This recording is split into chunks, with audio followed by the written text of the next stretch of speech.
Hi, my name is Jayden McBride. I'm a student at the University of Kentucky, and this is my project for KHP 300. I will be going over the psychological momentum in sports. So, why did I make this? Because I want to understand why psychological momentum, like being in the zone or a hot streak, and how it impacts athletes' performance by using theories and examples from sports psychology. So what will we go over? We'll be going over the definition of psychological momentum, theoretical frameworks, and in the real world examples, such as all the sports throughout and how you see it as it works. So first off, we're going to go over the definition. What is psychological momentum, you may ask? It is a recognized change in an athlete or team's likelihood of winning because of prior actions or events. This is known as a hot streak or being in the zone. As an athlete, I've seen this moment through a lot of times in my sports, from senior night to my last home games. When you get into a specific mindset where you feel like you can do anything and it reflects in your gameplay. So there's three theoretical frameworks. We have anticipated momentum, where athletes feel empowered and perform better because they expect to succeed.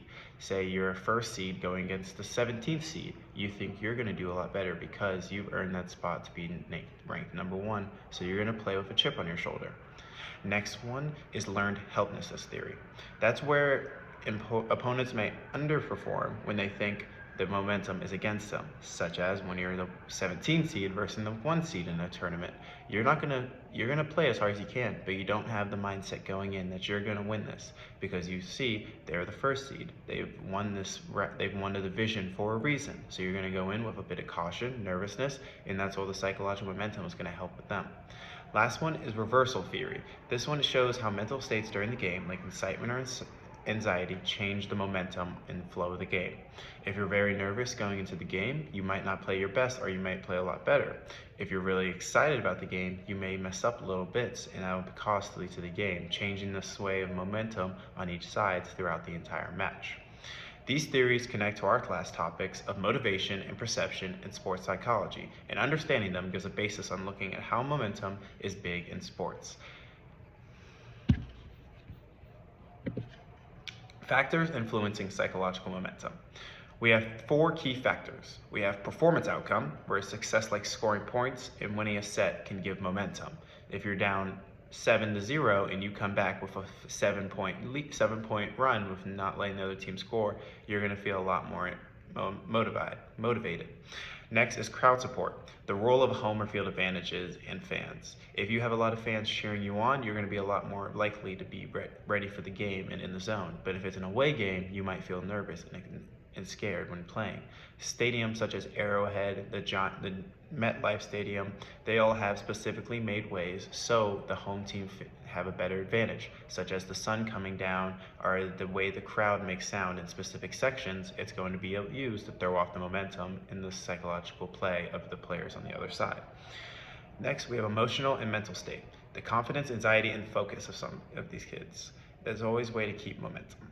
Next, we have environmental conditions like weather, location, or unexpected events. Some things you can see in the real world. Studies have shown players are better at basketball free throws during big point runs, like a 10-0 run. If you're up for a free throw, you're going to shoot better. Next, we have in tennis and basketball, they have big momentum shifts all the time, from winning the match to scoring the next point. It's always swayed back and forth with different momentums on each side.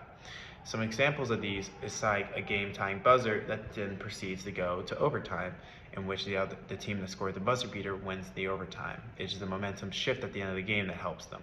Another one would be the Rafael Nadal, who won his 10th championship in Rome in tennis in a match with many momentum shifts that swayed the way of the match. These examples go off our class topics of environmental influences like fans, weather, etc., and then the intrinsic and the extrinsic motivators, such as extrinsic, we have trophies and money, and then intrinsic, you'll have wanting to win so you can win, no other reason behind it. Okay, let's wrap this all up. So, we're going to review our main points. We had the definition and the theoretical support of psychological momentum. We have the real-world factors that help create momentum, and then we have real-world showing of these psychological momentums from athletes, coaches, and teams throughout sports. My closing thoughts, I would say psychological momentum is very important in sports. It can change the result in both individual and team games and matches. I've seen it many times in my life of playing sports, so I have a strong feeling it's true. Thank you.